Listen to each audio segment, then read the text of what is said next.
Bom, eu queria falar um pouquinho com vocês sobre Foucault. Eu queria também ouvir vocês um pouquinho sobre o normal e o patológico, do Canguilhem. E a Tainã produziu também um texto para hoje. Vai ser o texto dela, se a gente aprová-la. Então, esse é o nosso plano para hoje. Eu vou começar com um pouco, vai ficar um pouquinho truncado, porque a gente vai ter que ir e voltar, mas não tem problema, tá? Eu vou falar um pouquinho sobre Foucault, depois a gente passa para Canguilhem. Bom, nosso trabalho aqui é de formação de psicólogos, né? Então, é um trabalho duro, não é um trabalho fácil, não é um trabalho, assim, para adultos que já trabalham e que só querem uma gota de conhecimento. A Isa sabe do que eu estou falando. Isso aqui é um trabalho um pouco mais intenso, um pouco mais caro, um pouco mais difícil, de formação mesmo, e ele exige um pouquinho mais da gente. É normal que ele canse, é normal que a gente se sinta perdido, não tem problema nenhum, tá? Por que eu estou trazendo Foucault para a gente? Estou trazendo Foucault para a gente para organizar a discussão da loucura, a discussão do problema de saúde mental no seu contexto histórico. E o que eu quero dizer com isso? Eu quero dizer assim, a discussão sobre a loucura, eu estou usando essa palavra de propósito, tá? A discussão sobre a loucura nem sempre foi uma discussão sobre saúde mental, tá? A loucura nem sempre foi um espaço de discussão médico.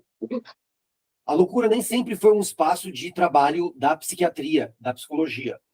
De fato, essa palavra loucura é um pouco antitética a essas práticas científicas, né? A gente não fala em loucura, a gente fala sobre síndromes, a gente fala sobre transtornos, a gente fala sobre, né? E assim por diante, sofrimento, mas a gente não fala sobre loucura. Então, o que o Foucault está chamando a atenção aqui? Ele está chamando a atenção já no título, para o fato de que essa palavra, esse sintagma, tem um poder. Né? Ele tem um poder de inclusão em certos espaços, exclusão em outros. Ele tem um certo poder que ele pratica sobre corpos humanos. E esse poder tem uma história. E ler a história do poder das coisas é o que o Foucault chama de uma arqueologia. Então você pode pensar num Indiana Jones limpando a areia de alguma coisa assim no deserto ou no Egito. Só que o que ele está tirando a areia para achar é os dispositivos do poder. É como que aquilo foi construído. É os alicerces nos quais aquilo se apoia. Tá? Eu tô rindo porque a Marina tá lá comendo o pastel dela, ouvindo sobre Foucault, se divertindo. A vida é fácil dessa menina. Eu nem conto para vocês. Muito bom.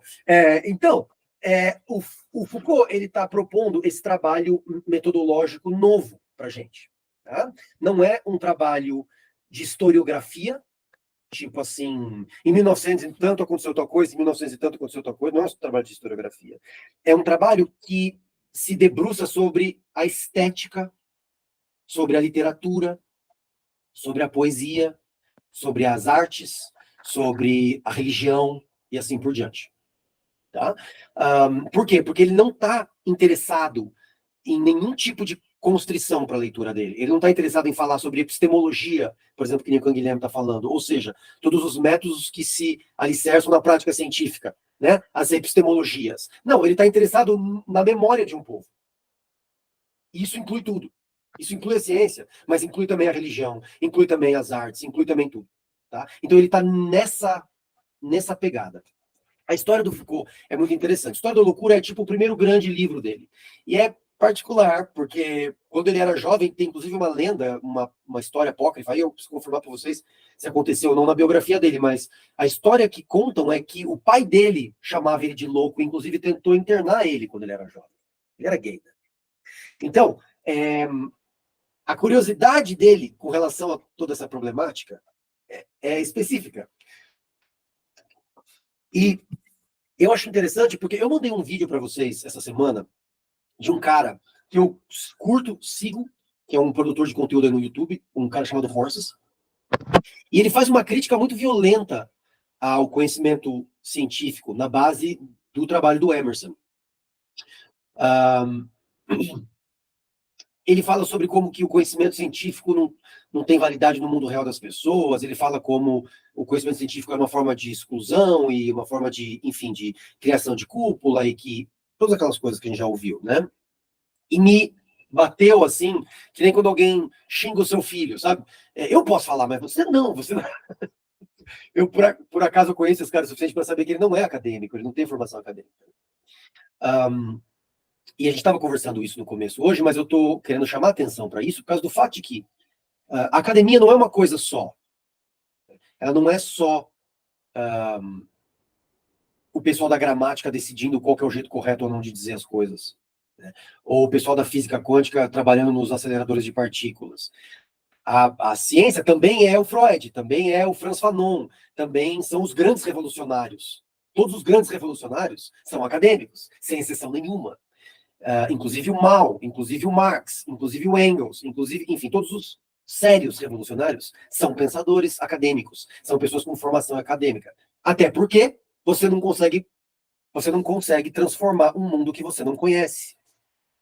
E o mundo não são só as práticas materiais e econômicas, o mundo também são as práticas epistemológicas, também são as práticas de conhecimento, né? Então, veja, todo esse aparato científico, ele não é monolítico, ele não é uma coisa só. Ele é uma série de dispersões, ele é fragmentado, o conhecimento científico. Ele faz várias coisas, inclusive a crítica dele mesmo. Da mesma forma que o Duchamp vira o pinico e fala, olha, isso aqui é uma obra de arte porque eu assinei. Da mesma forma que ele, do interior das artes contemporâneas, coloca as artes contemporâneas em questão, o Foucault está tentando fazer esse mesmo tipo de trabalho através de métodos que ele chama de arqueologia e, mais para frente, genealogias. Bom, muito bem. Então, a história do Foucault é muito interessante, vale a pena cavar um pouco mais a fundo. Esse livro, A História da Loucura, é uma das primeiras coisas que ele escreve. Se eu não me engano, é o livro que ele escreve, que é, assim, uma reescrita, na verdade, da tese de doutoramento dele. Então, é a primeira coisa grande que ele escreve. E ele, nesse livro, está propondo uma visão, justamente, que eu estou falando, mais problemática desse sintagma mesmo, que é a loucura. E não desse problema que é o transtorno ou a síndrome na contemporaneidade. Tá? Ele tá falando desse sistema de exclusão, desse sistema de trabalho sobre o corpo. Então, justamente, uma arqueologia, no sentido, todas as práticas que produzem esse dispositivo de poder. Tá? Bom, o que eu queria fazer para transmitir um pouquinho do que eu sinto? Isso aqui é péssimo método de pedagógico, tá? Isso aqui é a pior coisa que você pode fazer. Mas o que eu fiz hoje? Hoje eu quis fazer assim. Foda-se, ninguém tá. Só estamos nós. Vocês estão me pagando, então eu vou fazer. O que eu quis fazer? Eu quis fazer o seguinte: eu quis trazer trechos do texto para vocês lerem. Por quê? Porque duas coisas, por dois motivos. Primeiro, para a gente entender as distâncias que podem na quais podem se constituir o discurso científico. Vocês vão ver na pele a diferença entre um texto do Canguilhem e um texto do Foucault. E eu queria que vocês sentissem mesmo na pele essa diferença. Para vocês entenderem, não, é super paternalista isso, né? Para tentar transmitir esse sentimento que eu tenho de que isso daqui é quase poesia. Quer dizer, que a experiência científica também é uma experiência estética. Largar a mão, ser besta, o Will que faltou, né? Que atrasou, né? Porque ele precisava ser ele agora, né? Então eu trouxe uma série de trechos para a gente discutir a partir de trechos. E aí eu vou pedir para vocês lerem os trechos. Tá? Por quê? Porque o Foucault é um daqueles autores que o jeito que ele escreve é parte do que ele está dizendo. Sabe? Não sei se vocês já leram, tipo, James Joyce ou Guimarães Rosa. Tem certos autores que o jeito que o cara escreve faz parte do que ele está dizendo. Então, por exemplo, quando Guimarães Rosa escreve os poemas dele e as histórias dele, ele escreve com os neologismos e com o sotaque do fundo do Brasil, como se existisse um Brasil embaixo desse, um Brasil secreto, assim. E é a língua daquele Brasil que nenhum de nós conhece, mas que todos nós sabemos que existe em algum lugar inconsciente, que ele retira do inconsciente dele para a gente ler. Então, essas palavras não existem, mas você sabe exatamente o que ele quis dizer. Por quê? Porque o jeito que ele escreve é o texto. Sacou o que eu estou dizendo? Então, no caso do Foucault, o jeito que Foucault escreve é o texto. E isso tem a ver com a loucura. Isso tem a ver com a loucura. Não com saúde mental, disfunção mental, síndrome. Isso tem a ver com a loucura, propriamente dita como termo. Tá? Então, eu trouxe alguns trechos aqui, só do primeiro pedaço do livro, a gente pode continuar ele no próximo encontro, mas nesses trechos ele está falando um pouquinho sobre... ele está falando um pouquinho sobre como que a loucura foi organizada antes disso que a gente pode chamar de modernidade. Tá? Antes da Revolução, enfim, antes desse período aí do século XVIII, XIX. Eu quero que vocês entendam que todas essas coisas, é lindo isso de estudar história. Quando eu conheci a Mariana, ela me falou assim sobre, tipo, não ter gostado muito de história no colegial. E isso vem do fato de que, quando a gente estuda história no colegial, frequentemente a história é uma série de fatos. Né? Tipo, olha, aconteceu isso, depois aconteceu aquilo, depois aconteceu aquilo. Mas quando você começa a olhar para a história de perto, você percebe que as coisas não existem a não ser em retrospectiva. Isso que a gente chama hoje de loucura, que para nós é um objeto tão claro, um objeto histórico tão claro. Até um objeto ontológico, até um objeto que existe por si mesmo. Tem seres humanos que são loucos. Né? Até um objeto ontológico. Esse objeto, ele não foi criado assim nem de uma vez. Ele nem se sustenta o tempo inteiro. E ele nem vai durar para sempre. Ele é instável, geograficamente e historicamente. Então, ele começa no livro contando que a loucura começa como um inquilino sortudo para os leprosários.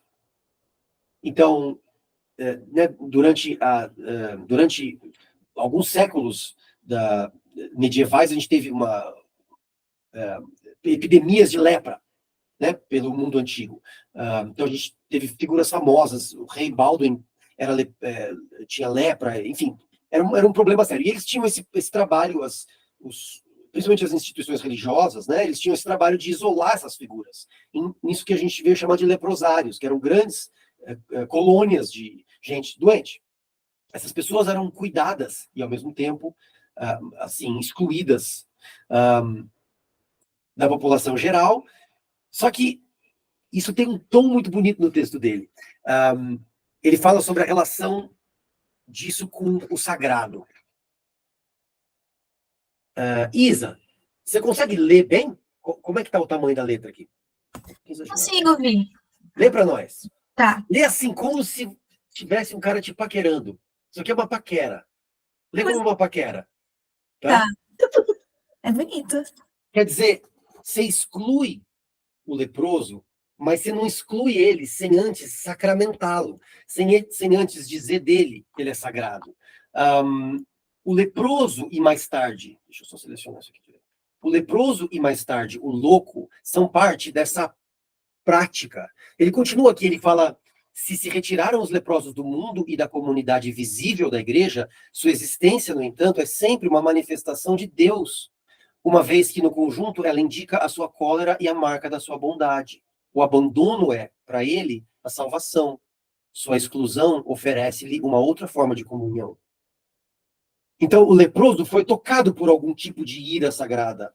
Ele é sagrado em algum sentido, apesar de estar excluído. Então, a sua exclusão é a marca da sua sacramentação, entendeu? E é esse jogo que deixa um espaço na Europa, deixa certos rituais, deixa certos espaços institucionais mesmo, certos prédios, certas funções. Por exemplo, no caso das freiras que cuidavam deles, e certas profissões que faziam a manutenção desse sacramento, e assim por diante. Então, veja, ele escreve como se fosse um amor, assim, uma coisa... Entende? O louco, ele não é simplesmente excluído. A gente é superficial em imaginar que o procedimento, que a biopolítica, o procedimento de exclusão do sujeito, ou de inclusão do sujeito, procedimento de tratamento do sujeito, que esses procedimentos, eles são feitos por máquinas. Eles são estéreis. Eles não são estéreis. Eles não são feitos por máquinas. Eles são feitos nas mãos das freiras. Da mesma forma que o cuidado do bebê, a limpeza do bebê é feito pela mão da mãe. Tem amor e loucura junto nesse processo. Aí depois ele começa a descrever uma outra prática que tomou a Europa um pouquinho depois, que é essa ideia de exclusão do louco pela via de colocar ele nos barcos. Ele cita inúmeros livros, inúmeros quadros, inúmeros arquivos urbanos onde eles descrevem essa prática. Ele fala, um objeto novo acaba de fazer seu aparecimento na paisagem imaginária da Renascença, e nela logo ocupará um lugar privilegiado. É a nau dos loucos, o estranho barco que desliza ao longo dos calmos rios da Renânia e dos canais flamencos. Lê para nós esse trecho. Confiar o louco aos marinheiros é com certeza evitar que ele ficasse vagando indefinidamente entre os muros da cidade. É ter a certeza de que ele irá para longe e torná-lo prisioneiro de sua própria partida. Mas a isso, Prisioneiro da sua própria partida. Ai, que lindo! Fala. dor. Mas a isso, a água acrescenta a massa obscura de seus próprios valores. Ela leva embora. Mas faz mais que isso. Ela purifica. Além do mais, a navegação entrega o homem à incerteza da sorte. Nela, cada um é confiado a seu próprio destino. Todo embarque é potencialmente o último.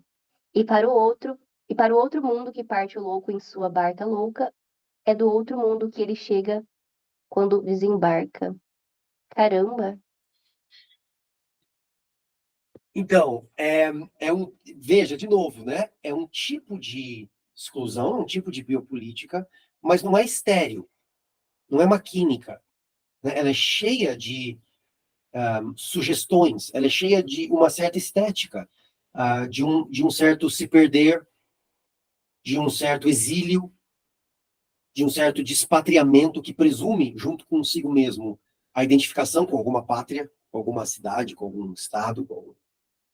É cheio de um certo trabalho doloroso de organização, assim, de ausências e de partidas. Né? Então, não é só fica de fora. É um fica de fora muito específico, muito humano.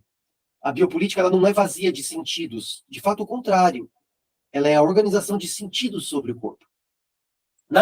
Lê pra gente essa daqui. Veja, o que ele está dizendo aqui? Ele está dizendo assim, veja, se a gente admitir que o que outrora, o que antes, né, era um barco, era uma fortaleza visível da ordem, que era o barco que levava ele para longe, agora se tornou uma construção interna, que agora o barco é uma coisa que está na nossa consciência, a gente vai perceber que a nossa atitude em relação ao louco não mudou muito. Em que sentido? No sentido de que, da mesma forma que a gente colocava ele no interior desse exterior, é isso que a gente faz ainda. Quer dizer, a gente ainda coloca ele na impossibilidade de estar no nosso interior, no interior da nossa sociedade. Ele ainda está em alguma outra construção, em alguma outra instituição, seja no leprosário, seja no navio. Ele ainda precisa ficar nesse lugar de passagem, nesse lugar de exclusão que não é o nosso. Então, quando você circula na rua, quando você pega um ônibus, quando você vai para uma empresa, quando você pede um serviço, quando você compra um produto, você espera o tempo inteiro estar a salvo dessa figura do louco. Você espera o tempo inteiro que algum dispositivo social tenha feito o trabalho de excluí-lo suficientemente bem, para que ele continue lá, continue vivo, continue organizando a diferença entre uns e outros, mas no exterior. É isso que o barco faz, é isso que é o barco. E a gente ainda tem esse barco, ele está dizendo. Ele só se transformou num barco conceitual, mas ele ainda faz parte da nossa experiência. Tá, lê esse último aqui para nós. Então, engraçado como essas coisas acontecem, né? Tá vendo? O Will acabou de entrar e eu ia falar justamente, né? Tem que ter o Will nessas horas dessas leituras, porque veja, tá muito perto de poesia isso daqui, né? Ele fala, fechado no navio, de onde não se escapa, o louco é entregue ao rio de mil braços, ao mar de mil caminhos, a essa grande incerteza exterior a tudo. Solidamente acorrentado à infinita encruzilhada. Então, ele está dizendo, né? A única identificação mesmo que tem o louco, a única identificação mesmo da qual ele consegue se apoderar, é a identificação dessa exclusão. O único país de onde ele vem é da água.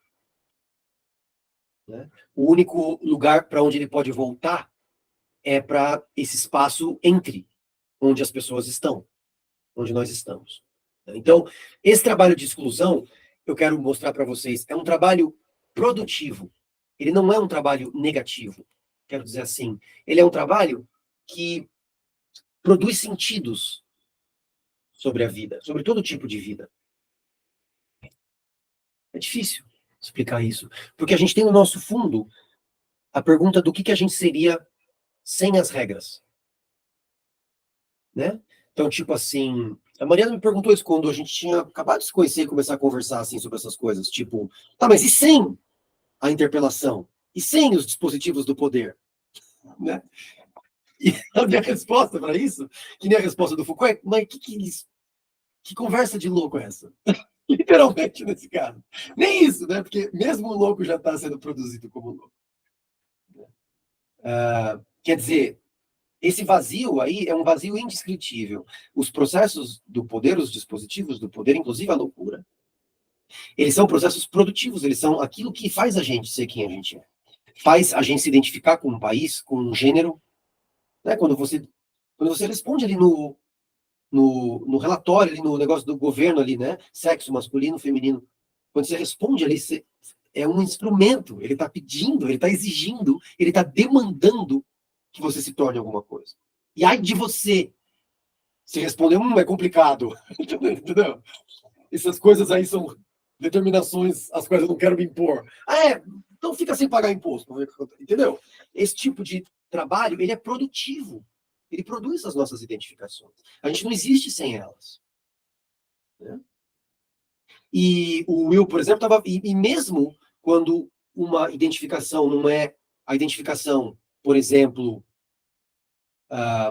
geograficamente típica, ou sexualmente heteronormativa, ou o que quer que seja, ela é exigida do sujeito.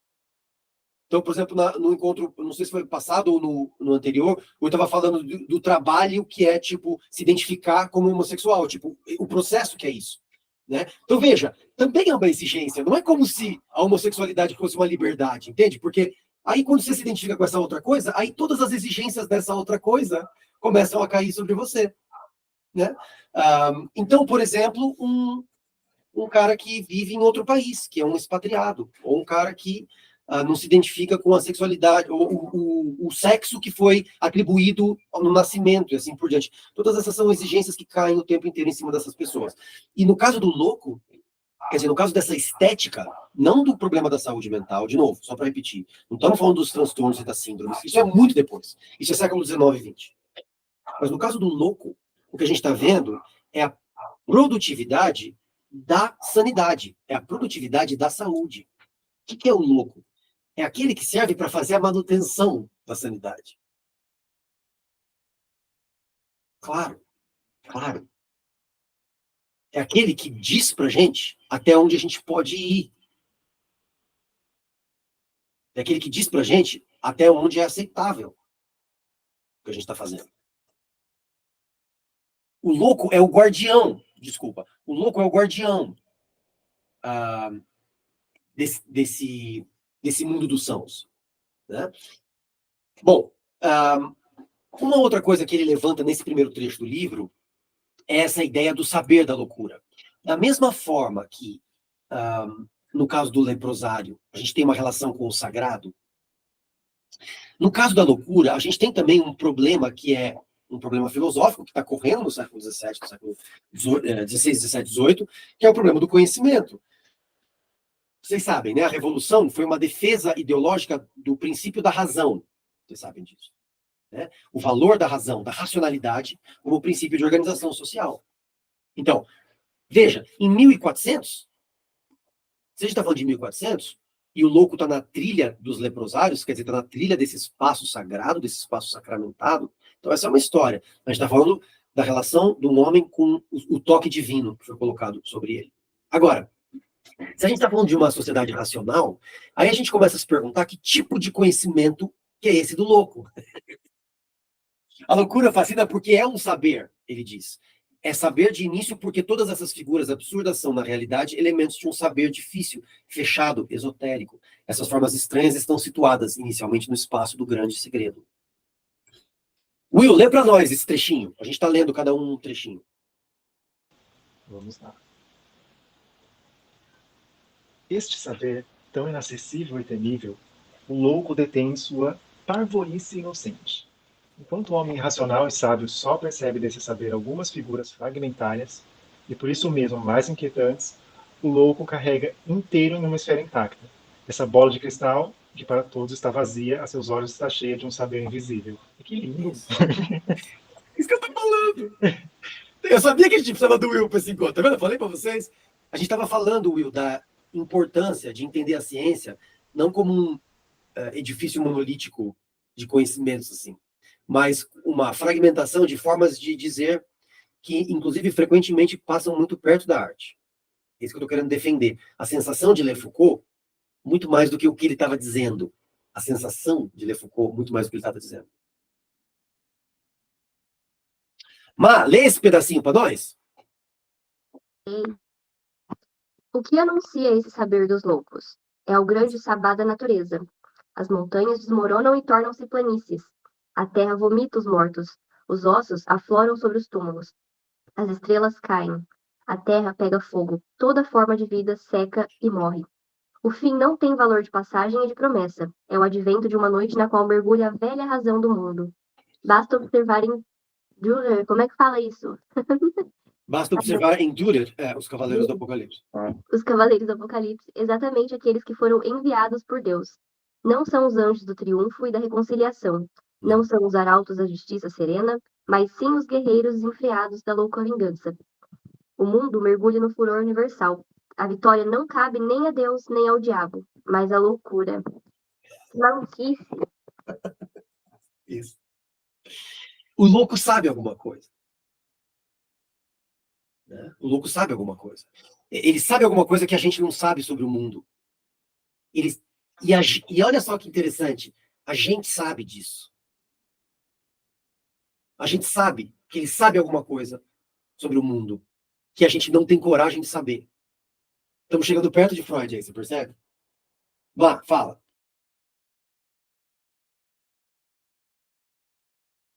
Então, veja, no contexto, olha só como é que as coisas acontecem. No contexto de uma época onde o sagrado é o valor operante, no contexto desse momento histórico, o louco tem que ser visto sobre esses entendimentos.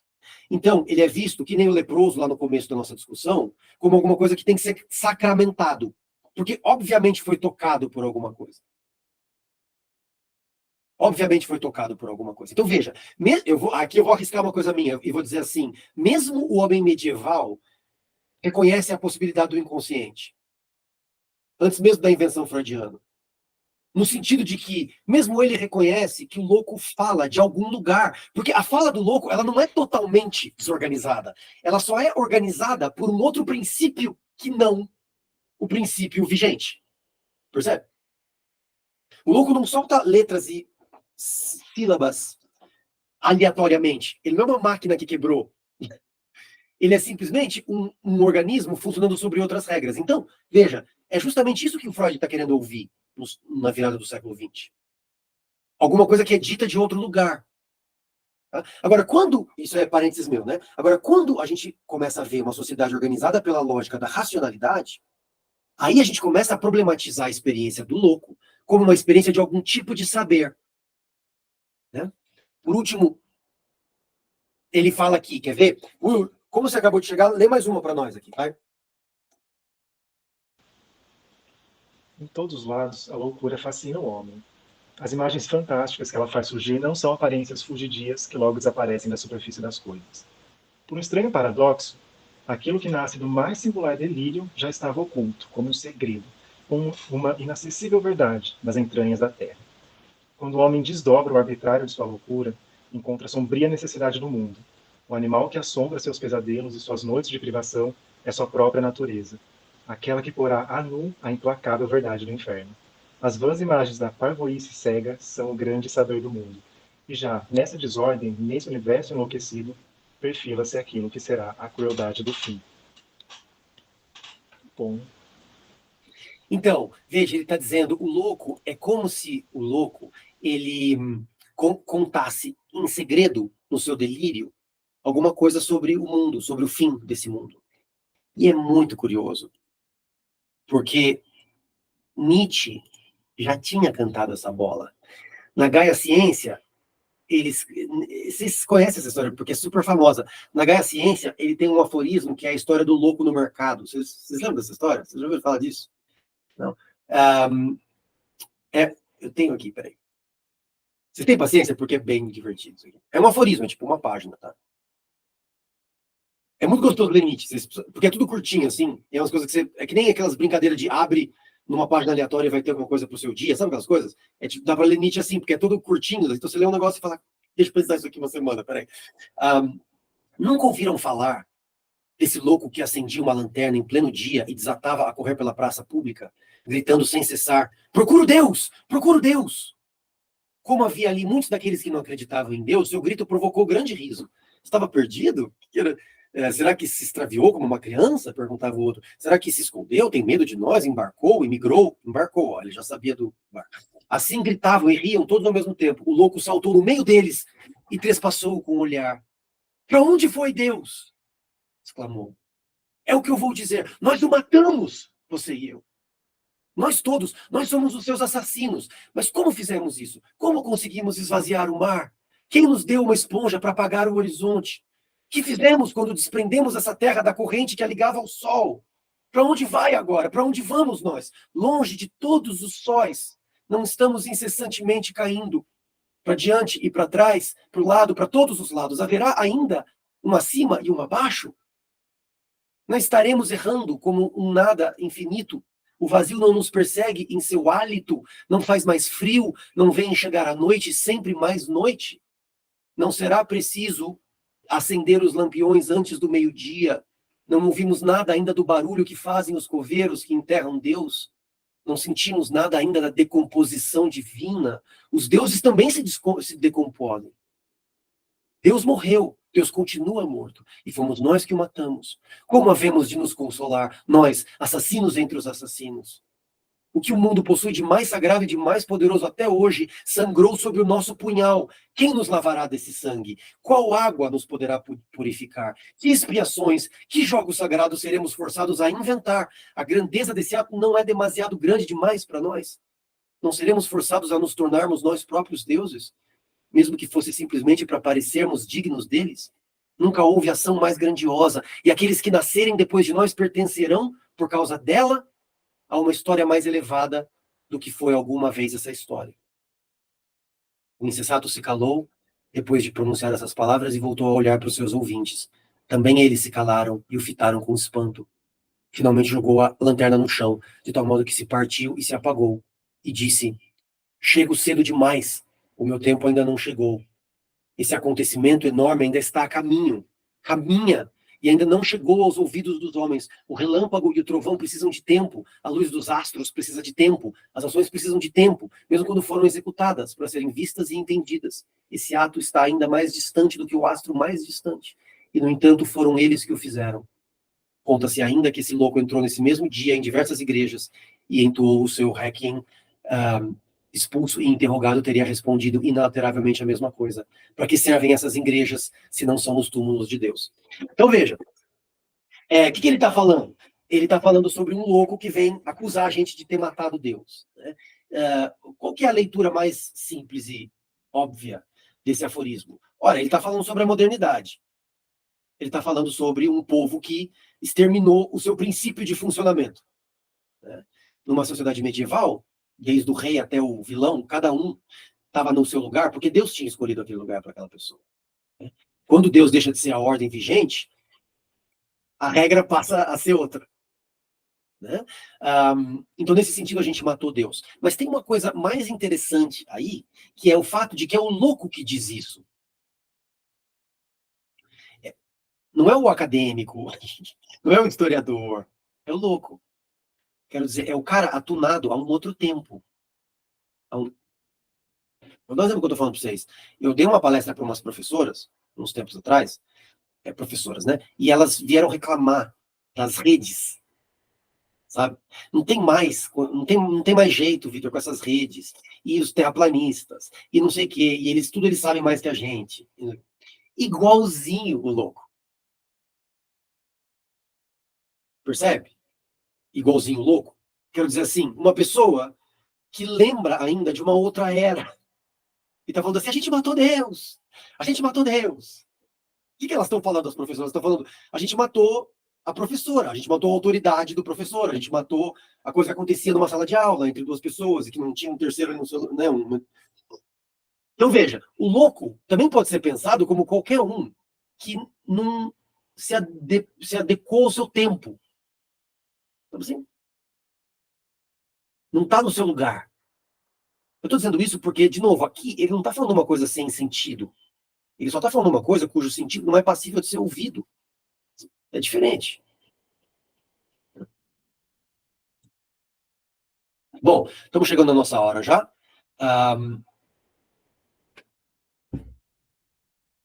No fim, ele fala assim, duas coisas que a gente tem que pensar sobre a loucura na idade clássica. Primeira coisa, a loucura torna-se uma forma relativa à razão.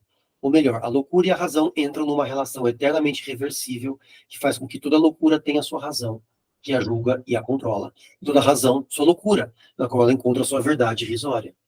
Cada uma é a medida da outra, e nesse movimento de referência recíproca, elas se recusam, mas uma fundamenta a outra. Quer dizer, a gente não está falando aqui de síndromes e transtornos de saúde mental. A gente está falando da razão, no sentido da racionalidade. Tá? No sentido da possibilidade da democracia, da possibilidade da meritocracia, da possibilidade do sujeito de direito. Ou seja, a capacidade de uma pessoa de responder por si mesma. A razão só existe por causa dessas pessoas que a gente está chamando de loucas. É isso que ele está dizendo. São essas pessoas, os loucos, que organizam a possibilidade desse espaço que a gente está chamando de a razão, e que depois vai fundar os dispositivos do futuro, inclusive a psiquiatria e assim por diante, mas isso é mais para frente. E aí a segunda coisa, ele fala, a loucura torna-se uma das próprias formas da razão. A loucura integra-se nessa, na razão, constituindo seja uma das suas forças secretas, seja um dos momentos da sua manifestação, seja uma forma paradoxal na qual pode tomar consciência de si mesma. De todos os modos, a loucura só tem sentido e valor no próprio campo da razão. Então, eu estou falando tudo isso para a gente entender que nesse espaço da loucura, existem inúmeras transformações. Né? Quero dizer assim, quando a gente está falando de ser psicólogo, a gente não está mais falando de loucura. Né? Nenhum psicólogo fala de loucura ou pensa em termos de loucura. Nem mesmo um psiquiatra faria isso. Mas todo o edifício da modernidade, né, todo o edifício do direito, todo o edifício da ciência, tudo isso precisou da loucura para se erigir. Foi erigido sobre os corpos desses homens e mulheres nesses barcos e nesses leprosários. É bonita essa ideia, não é? É triste. Bom, muito bem. A gente vai fazer uma pausa. Depois, a gente vai fazer uma defesa. Como é que é a defesa? A defesa é assim. A Tainã escreveu alguma coisa pra gente, que é surpresa. Ela não deixou eu ver. Então, a gente vai fazer uma pausa agora, depois ela vai ler essa coisa, se ela puder também apresentar para a gente ir acompanhando. E aí, depois, a gente vai fazer as perguntas sobre isso, comentários sobre isso. Ela vai fazer uma pequena defesa aqui. Se vocês decidirem que ela está aprovada, aí ela fica aprovada pelo resto do curso. Tá bom? Pode ser? Então, agora são 3h07. Vou pedir para a gente voltar 3h15. Pode ser? Tá.